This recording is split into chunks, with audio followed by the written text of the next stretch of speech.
Welcome to the Trailhead from UltraSignup, where big adventures begin. Trail running is so much more than just a sport. It's a community, a culture, a way of seeing the world. On this show, we're not dissecting splits or debating shoe specs. We're here to get to the heart of it all, the people, the places, and the stories that speak to the soul of the sport. Join me, Zoe Rome, and my co-host, Brendan Leonard, as we'll bring you conversations with the everyday athletes, local legends, quirky characters, and creative minds who make trail running what it is. Messy, joyful, gritty, and deeply human. Because it's not just about chasing finish lines. It's about the friendships forged on long climbs, the lessons learned in the pain cave, and the weird, wild moments that remind us why this sport is about so much more than the miles.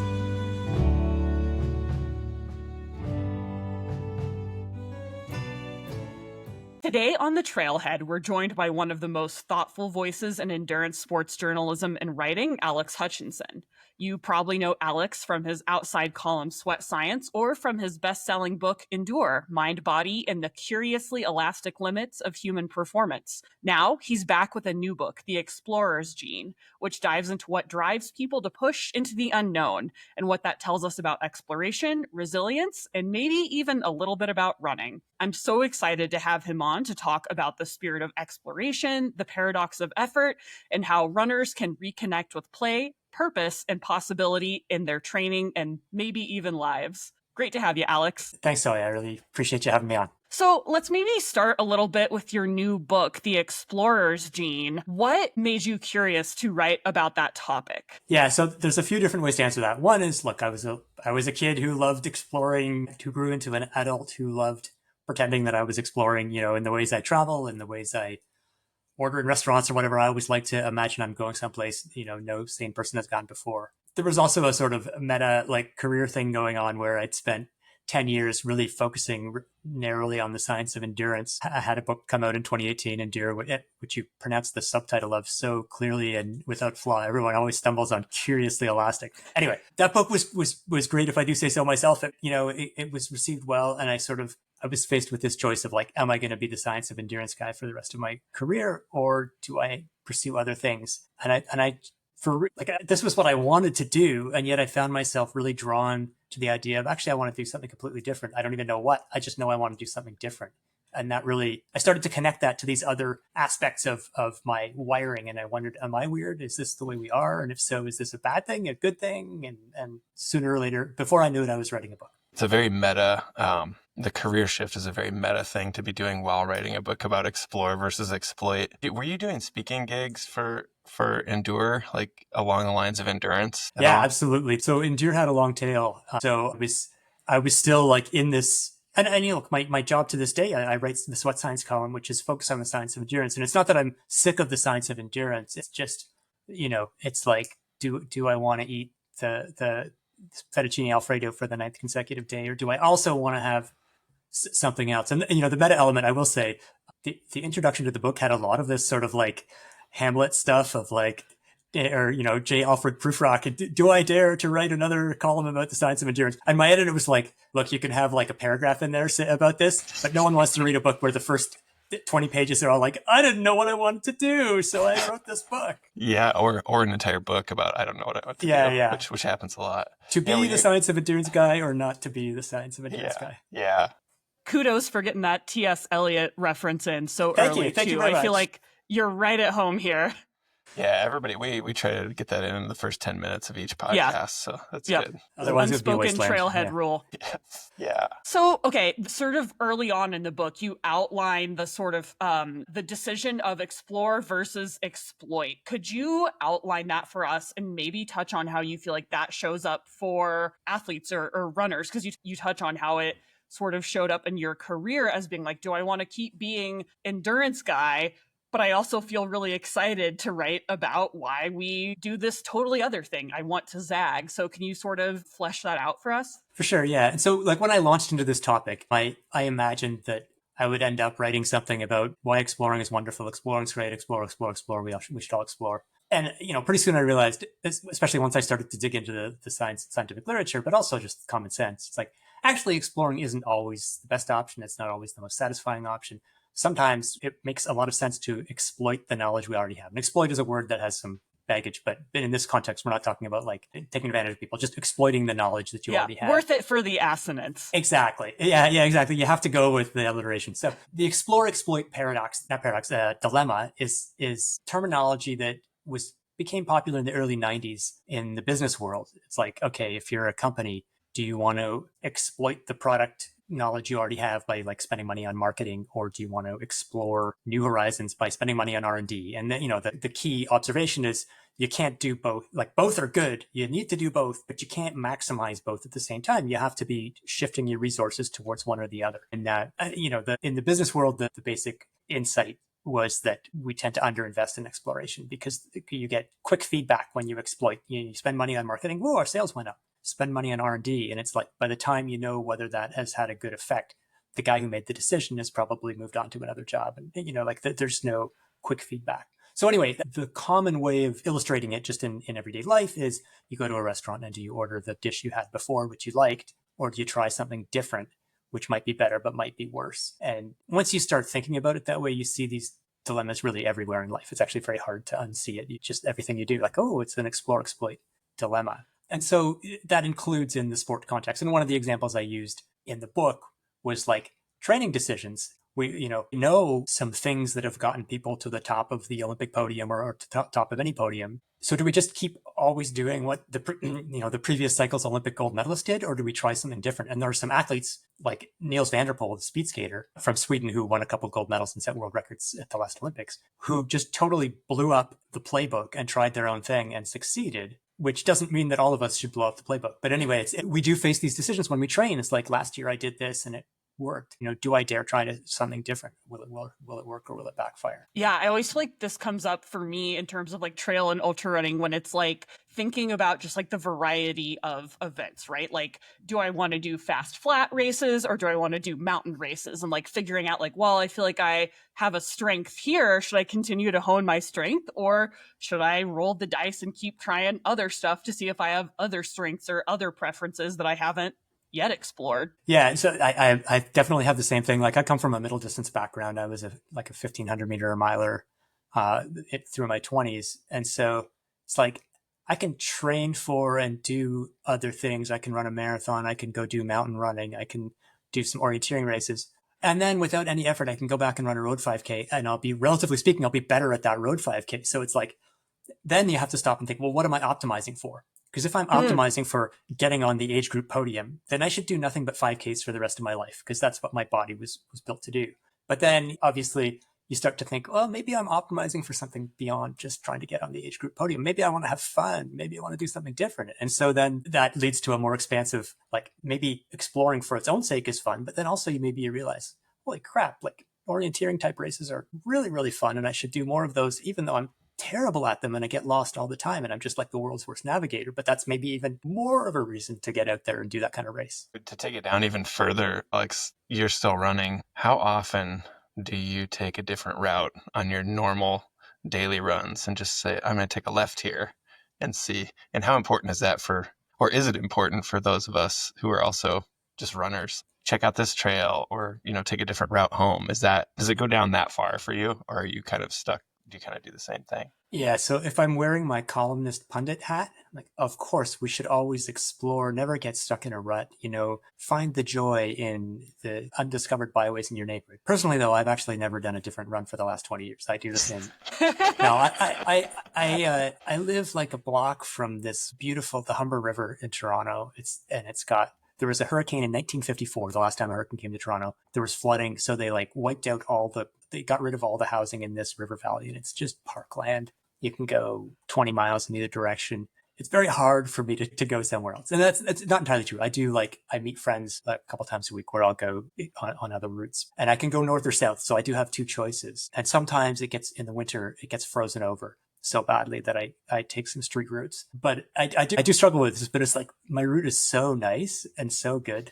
And I grew up in this neighborhood. So when I started running, that is the route I ran. So it's like, there's also all of this like layers of nostalgia and history. So, but that aside, in theory, I really think you should explore as a runner. It's just that in practice, I don't live up to my own theories. Yeah. Yeah. Same. I've been running the same route. over and over again. Yeah, I live in like, in a small city, and I was trying to think of how many possibilities for different 5Ks routes are within my grid of like 10 square blocks, and how I don't do that. But some days I just don't even feel like crossing a busy street. So I just weave in and out, and I find new things, and it's moderately interesting, I would say. But I mean, I have a friend who's currently trying to run all the streets in Toronto, which is, I think he's been doing it for like 4 years now or something, and he's 75% of the way done. And on the one hand, I would like shoot myself rather than run on all these busy streets. But on the other hand, it's pretty cool. And he's going up. I'm sure he's discovering parts of the city. Again, I've spent most of my life in Toronto. I know the area pretty well. And yet, as a sort of aside, one of the things I've done after writing this Explore book is I decided I don't want to use turn-by-turn directions on my GPS.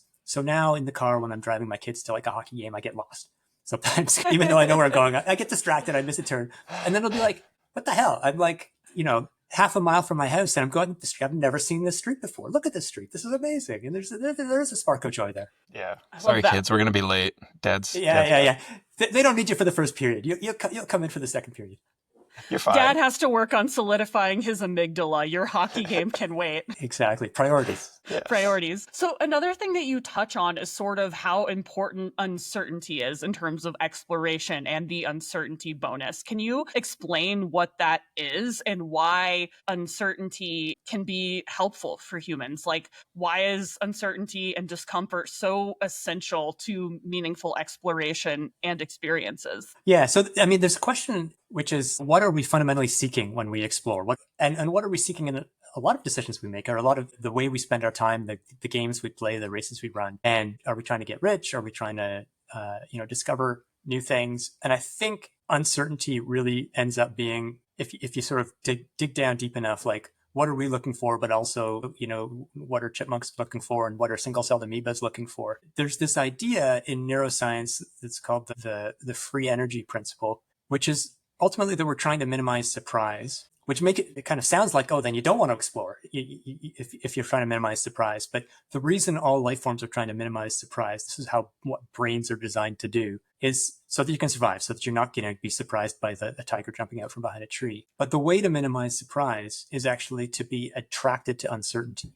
If there's 3 doors, the door that is closed, that you don't know what's behind it, if you don't want to be surprised, you need to open that door and figure out what's behind it so you can learn about the world. So I think on that sort of deep level, we're attracted to uncertainty because it's a cue that it's going to help us learn about an area that we don't always know about and have a better knowledge of the world. And so that translates into like, what are the games we like to play, whether it's sports or going for whatever. It's like, we like things where it's not that we like things that are gratuitously hard. And it's also not that we like things that are gratuitously easy. We don't like, winning is fun, but we get bored if the winning it's like, if I played basketball with my like 6-year-old daughter, like it's not fun to just slam the ball in her face after the first 10 times. The first 10 times are fun, but then after a while, you want to have a challenge, but also it's not just about like hitting yourself on the head with the hammer to make it hard. You're looking for something where you don't know. So, when we set goals in running, one of the nice things about running is that there's this sliding scale of goals. As soon as you achieve one goal, you're like, okay, so I can do that. I wonder if I can do the next thing. And I wonder if I can do the next thing. So you don't arrive as a runner. You're always readjusting so that the next time you race, you're like, I'm not sure whether I can do this thing. And I think that speaks to a very kind of deep level of what we're seeking out in the world. Yeah. Do you think, the word, I always think of like runners as being self-motivated people. When anybody goes to a job interview, we want to say that we're self-motivated, blah, blah, blah. We can get the job done without a lot of direction or whatever. I think a lot of people are just lying when they say that. But runners, like, no one's making you run. No one's making you want to get better. No one's making you explore new routes. Do you think that's accurate, or am I like totally full of it? Look, I use running as an analogy and a calling card for every good thing in life. So I do think it's my guy.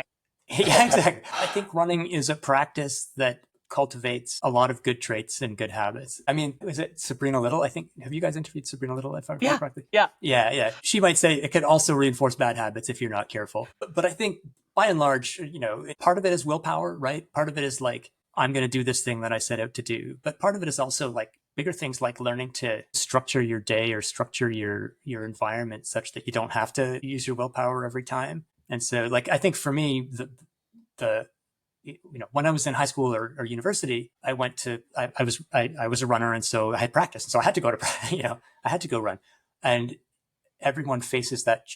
If people who come up through like running high school, cross country or whatever, once you're a free person, once you have the choice, you have to decide, am I going to be the person who does this thing? And a lot of people don't. And I don't want to frame it as a test, but a lot of people stop running at that point. I don't think it's for someone like me who has kept running. It's not just that I wake up every morning and I'm tough, but I run in the morning. That's why I run in the morning now, because I know I've learned that I will fail the test more often than not, or more often than I want if I leave it till 5 p.m. So it's like I get up, I run, and then everything else happens. And so I think that's part of, Brendan, what, it's self-determination or discipline, but it's also knowing yourself and understanding what makes you tick, and then structuring your environment such that you'll be working towards the incentives that work for you. Like minimizing friction between you and doing the unnecessarily hard thing, like not necessarily trying to play it on an extra hard mode, but finding that sweet spot of effort. Yeah. So like for me, there are lots of days when I'm like, I'm not sure I want to run. It's minus a billion outside and I'm tired, blah, blah, blah. And so the deal I make with myself is, if I'm going to go out the door, that's my minimum. And if after 5 minutes I'm done, I had a 10-minute run, then I'll turn around, I'll go back. And I have done a lot of 15-minute runs in the last, I'll say in the last 11 years. My oldest daughter's 11 years old. I've done a lot of 15-minute runs, and I'm always glad I got those 15 minutes in. But more often than not, once I'm out there, the barriers that's another thing running teaches you, is that the barriers that you perceive tend to fade away once you just kind of decide you're going to do it after all. And it's like, oh, it's not that cold. I mean, I put on a hat and everything's fine. And, it's not that slippery. I can go on the road, even though I prefer going along the river. And so I get out there, and then I'll go longer than I want. But I'm not bluffing. It is true that if after, 5 minutes I want to turn around, I'll just turn around. Or, okay. Usually 15 minutes is my minimum. So let's say 7.5 minutes. I believe you have to get to 20 to achieve the endocannabinoid release, the runner's high. I think that's the statistic. Well, maybe I better add 2.5 minutes to my minimum. I don't want to push you, but like it could help. I don't know. Maybe if I just go harder. Yeah. Oh yeah. That's what it is. When in doubt, go harder. If there's anything we've learned from the science of endurance, especially on an out and back. Yeah. Right.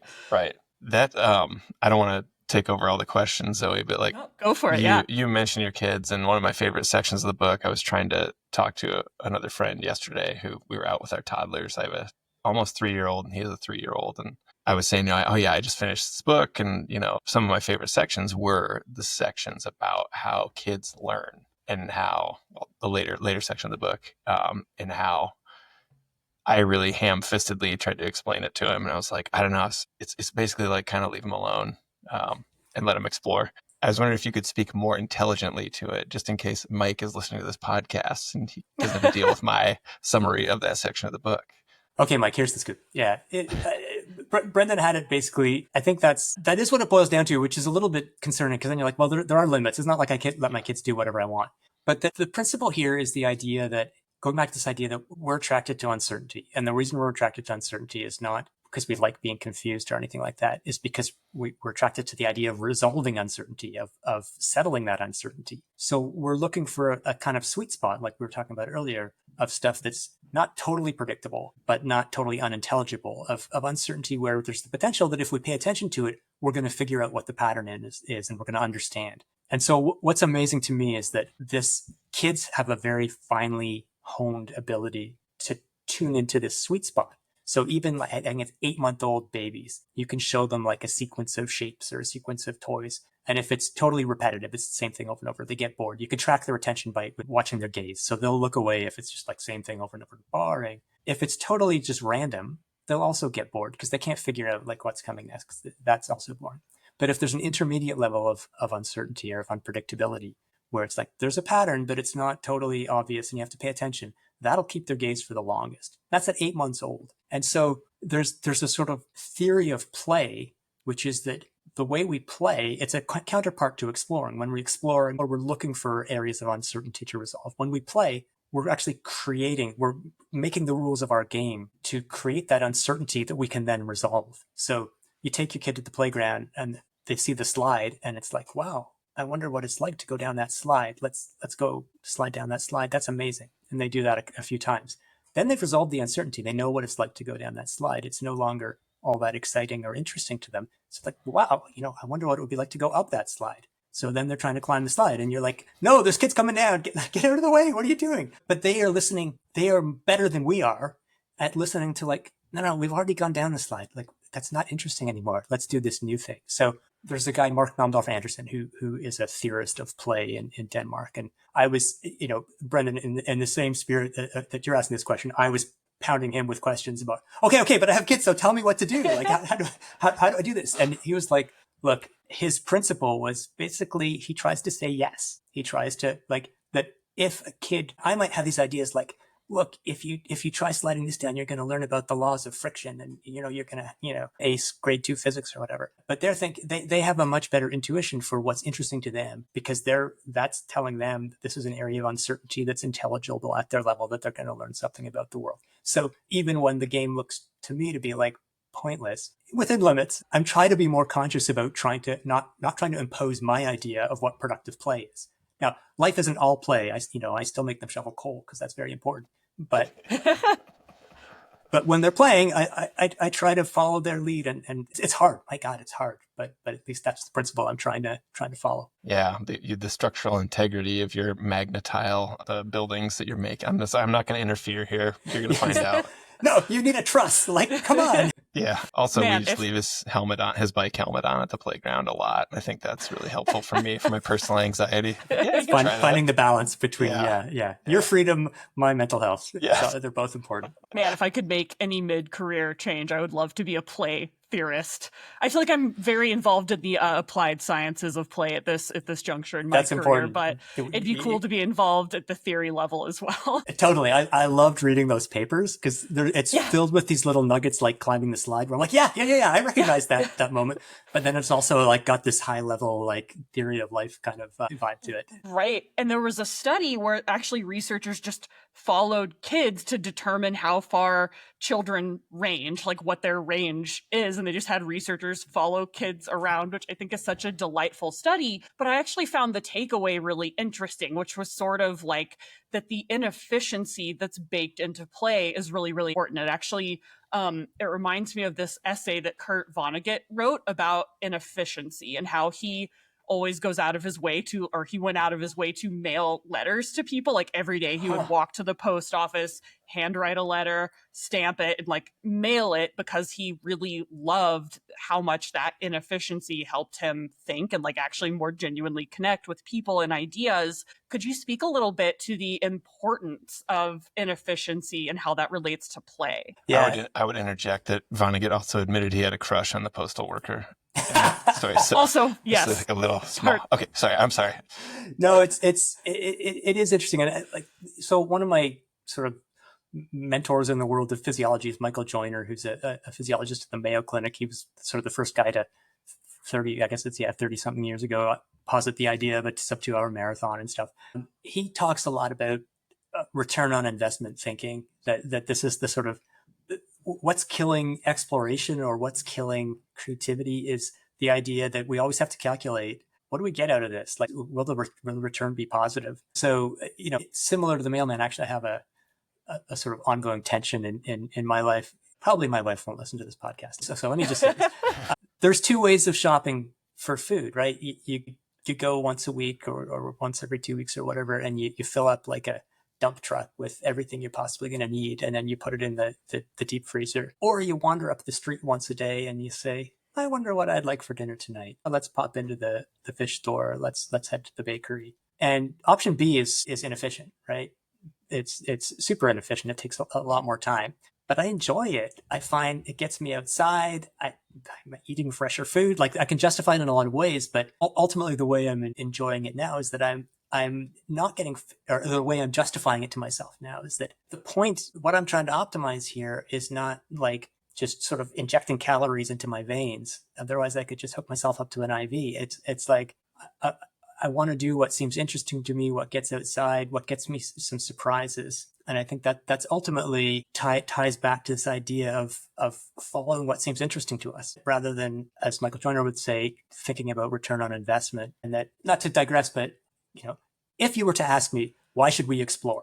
I would say there are two reasons you can cite. One is that exploring leads to good things. Like, you're never going to discover that you love pad thai if you never try anything other than meat and potatoes. The other is that the actual act of exploring is enjoyable. The feeling of discovering something new. And these two things were they're tied together, in evolutionary time, right? That it feels fun to discover new things because that was the way that our ancestors discovered new ways of getting food and blah, blah, blah.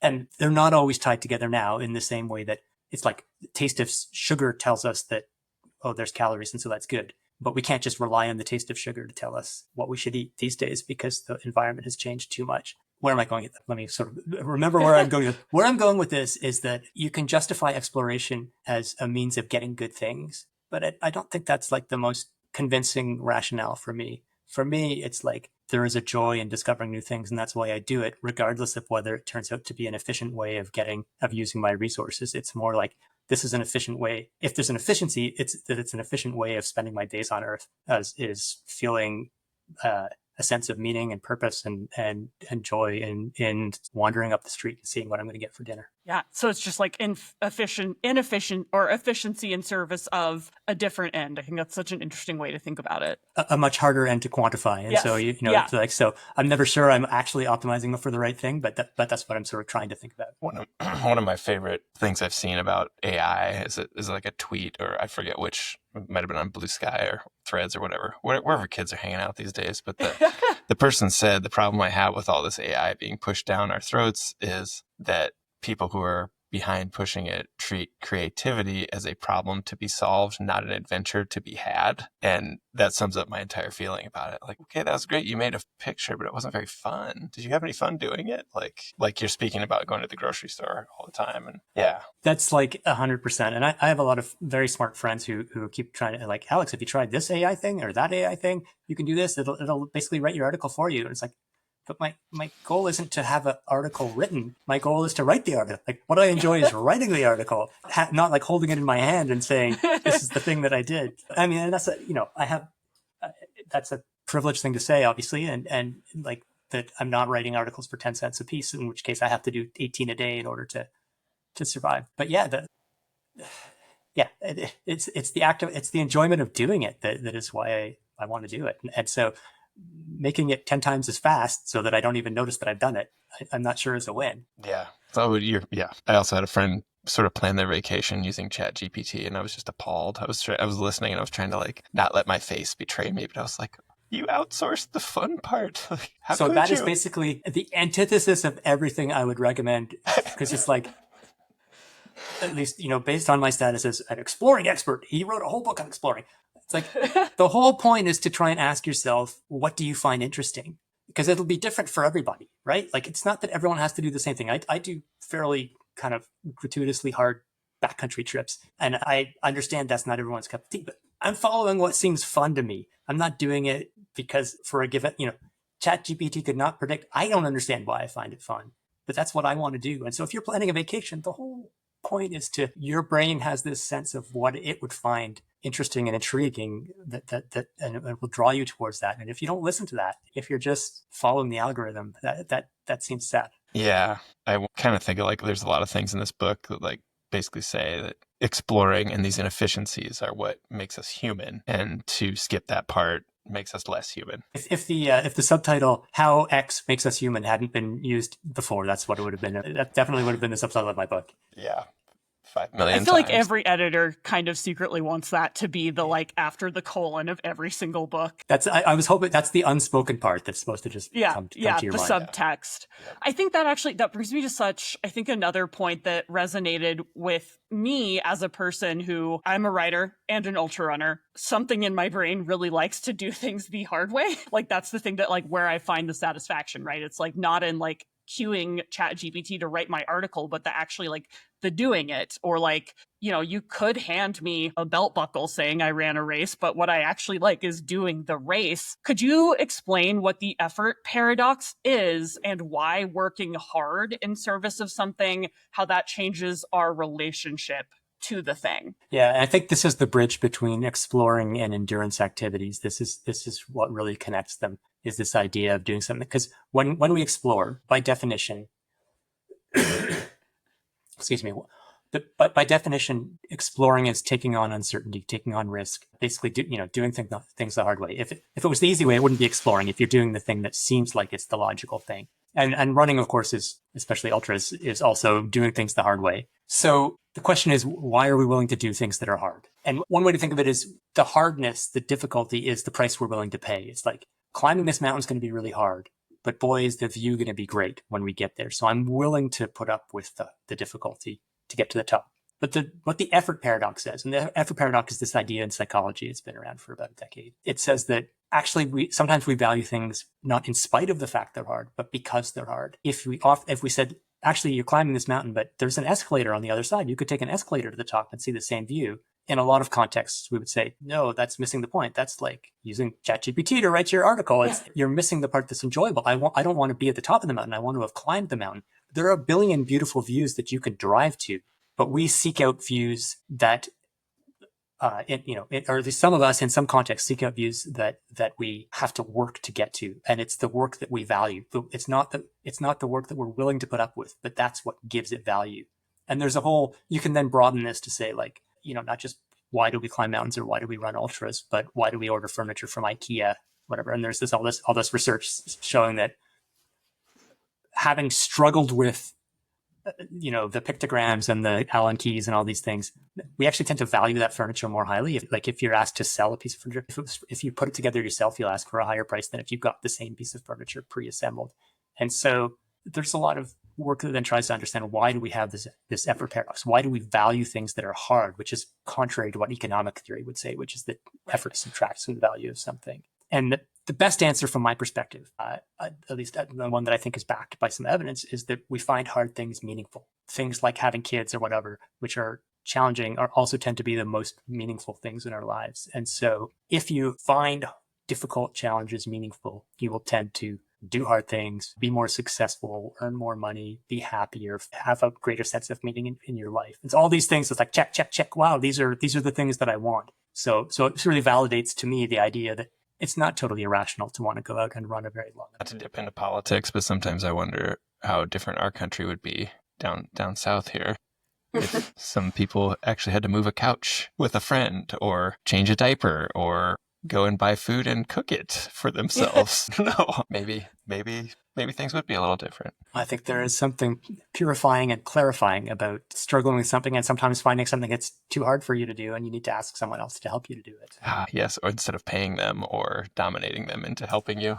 Okay, sorry for the aside. No, I think that is so interesting because there are so many ways for us to outsource things that previously would have just been an effort baked into our lives, right? Like whether it's like, the food that you eat, writing the article, like whatever it is, there's going to be an app or an AI that can essentially take that effort off of your plate. But that seems like a deeply problematic, but also unsatisfying and unfun way to live. But so often we trick ourselves into thinking no, we want to remove this friction. We want to make it so that I can eat a pad thai without ever having to interact with a human, leave my home, touch a hot pepper. But then when you actually get the pad thai, you'll actually enjoy it less because you haven't had time to build that connection to it. Yeah, it's very clear to us, right, that labor-saving physical devices are not the answer, the be-all and end-all, right? We have learned that if we could now spend our entire lives, sitting in a little scooter, having robots pass us everything we need and not moving, all of us recognize in theory, if not in practice, that is a super bad way of going, that you're going to encounter all sorts of health problems and life is going to be miserable and short. I think we're approaching a similar realization about cognitive effort, that to live without cognitive effort is unsatisfying, but also unhealthy. That, this was one of the maybe more surprising and worrying lines of research that I came across. This idea that even the way we navigate, whether, following the turn-by-turn directions, it's like that actually could probably have a physical effect on the size of your hippocampus, which is where, and there's this very famous study in 2000 where London taxi drivers have an enlarged hippocampus, and no one found that surprising. But it's like, whoa. You can bring people into the lab for a few months, have them navigate on a video game. And if they navigate with sort of automatic stimulus response, turn by turn kind of navigation, their hippocampus gets smaller in that length of time. That was surprising to me. And then small hippocampus is a risk factor for a whole bunch of different neurological conditions, like, the bad ones, things like Alzheimer's. And so I don't want to be like a fear monger here. And it's not like it's established that, if you use your turn-by-turn directions, you're going to get Alzheimer's. That is absolutely not established. But I will say the broader idea that using your brain will affect the way the size and health of your brain seems very compelling to me, to the point that, now in my car, it's not that I don't use GPS navigation, I do, but I turn off the turn-by-turn directions. And like I said before, even at the expense of getting lost sometimes, in the same way that I walk up the street instead of driving, if it's close enough to do that. I don't know if this is too big of a jump, but I want to ask, what is the last most recent new to you band or musical act you've discovered? And could we talk a little bit about, this is a thing I talk to people about a lot at our age, how hard it is to discover new music. And I was really excited to see that in the book. Yeah, that's an interesting question. And I assume we're going to discount all the music that my 9-year-old is exposing me to. But maybe that's, maybe I shouldn't, because you know what? I'll say Taylor Swift has got, I would not have expected to get into Taylor Swift, but we now have a bunch of like Taylor Swift piano books where you can, like one note at a time, learn these songs. They're catchy, and now I'm listening to them in the car. But welcome to the club. Yeah, Come on and, in. Look, and I don't mean to sound that I definitely don't mean that to sound like condescending or like, because it's not just my kids. My wife is a total Swiftie, and she took the girls to see the concert in Toronto and so on. So, but not here to define your exploration horizon. If that's Taylor Swift for you, like, incredible. And it is this idea of music, I think, is just a really beautiful example of this, the way we go through life being exploratory and then getting narrower and narrower, finding what we like. And it fits into this idea of uncertainty. It's like the more you listen to music, the better you get at predicting what's coming next. And so you sort of crave more complexity and how that interacts. But I grew up as a jazz guy. Like, I was a real jazz nerd. I played saxophone and I listened to nothing but like 1940s bebop. And then for me, exploring was like, maybe I'll listen to stuff from the 1950s. So it was very, very narrow. And then I finished grad school and I was working at a physics lab. And I moved to the States. And so for the first time in my life, I had a car and I was commuting to work. And so I started listening to the radio. I was like, I should listen. Yeah, I'll hear all these songs that the people talk about. And then I started listening and I was like, hey, these songs are pretty catchy. And after a certain point, I was like, my God, I should probably catch up on the last 50 years of popular music. So I decided to join the BMG Record Club, which was a thing back then. You could get like 18 CDs for the price of 12 or something.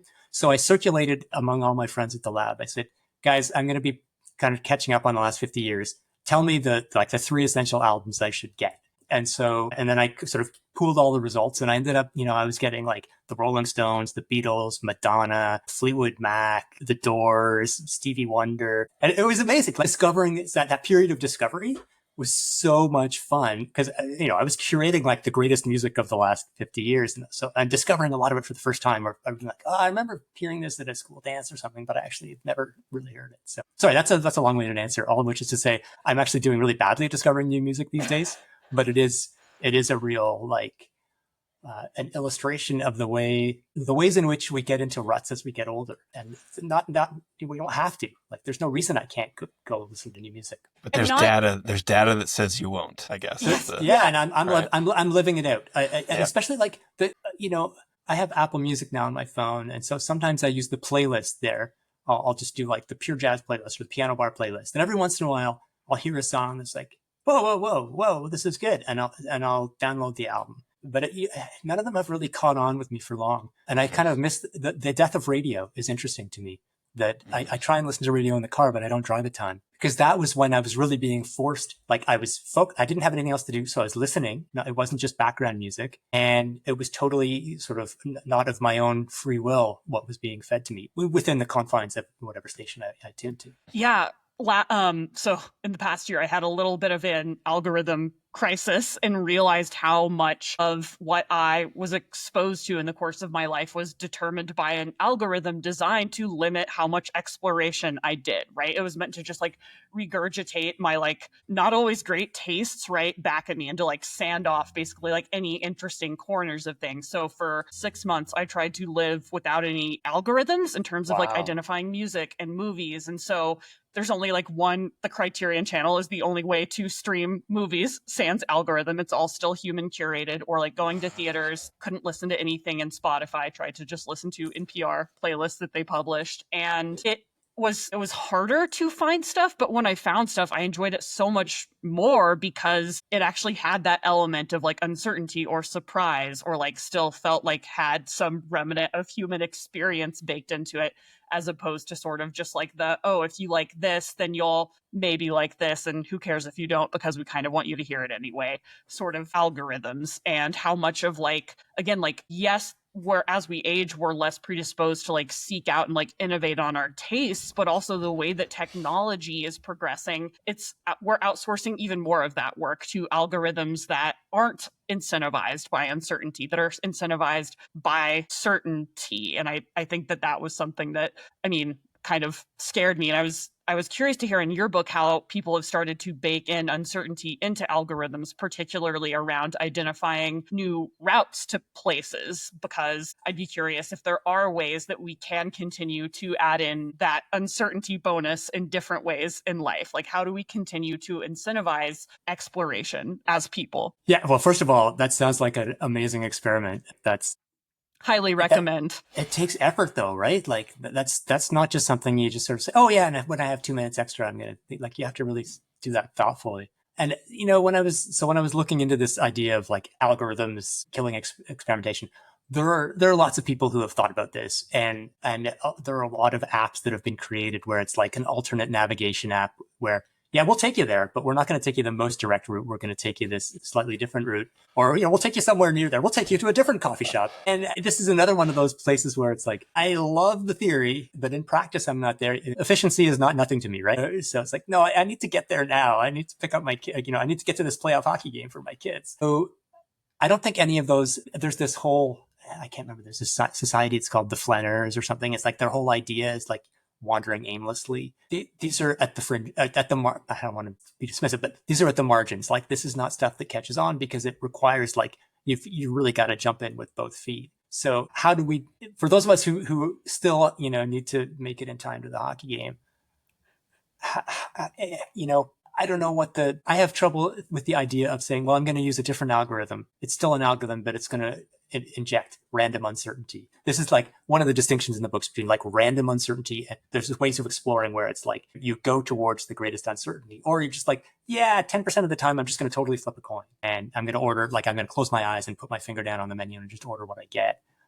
And that's a fun novelty, but to me, it's not like, I don't see myself incorporating that into my regular decision matrix. So I think it's maybe more just trying to be more conscious and trying to push back, trying to not use algorithms when they're not needed is maybe the way I would say it. So my relationship with turn-by-turn GPS, it's like, if I need to get somewhere and I have no idea, then absolutely I'm going to use GPS and turn-by-turn GPS. But it's like what I find myself doing is getting into the car, going to a place that I've been to 58 billion times before, and turning on the GPS, and it's like, why am I using it even in situations where I don't? And so I think the first stage zero of de-algorithmifying my life is not to swear off them, but to only use them when I need them. That's fantastic. I was going to ask, I'm trying to think of a way to phrase this where it's not depressing, but there's the section of the book where you kind of say like, well, we want to explore like a child, but for, you know, later in life, it's actually just not 100% possible to feel like a child while exploring.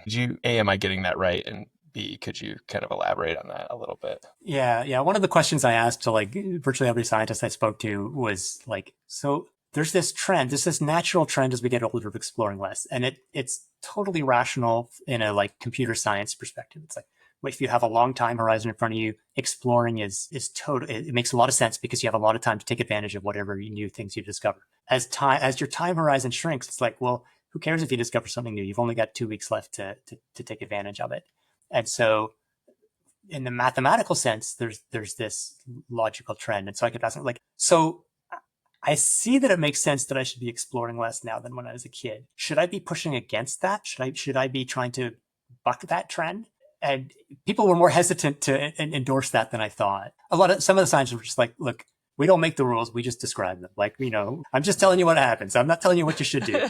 And I was like, no, but tell me what I should do. I want to know what I should do. But one of the most interesting conversations I had was with a guy named Charlie Wu, who's a computational cognitive scientist in Germany. And he was just making the point that what makes exploring as a child or what makes children so exploratory is that they don't know anything. It's like everything is possible. It's possible that, any food might be good or might be bad. Any activity might be fun because you've never tried it. As adults, like the example Charlie Wu gave me is like, and he's moved around as an academic to like 8 different cities. And every time he gets to a new city, he's like, everything is new. I'm going to, try this restaurant, try that restaurant. After he's been in a place for a couple of years, then a new cafe might open up on the street near him. And he can look at it. He's been in the city for a while. He knows, oh, that's going to be the hipster cafe. And, and it's like, he already knows he doesn't like hipster cafes. So exploring that brings no joy. It's like, it's not true exploration if he already knows it's going to be bad. And so similarly, like even with foods, it's like, or with races, I explored running a marathon in lightweight racing flats, and I discovered that it hurts like hell. And it's like,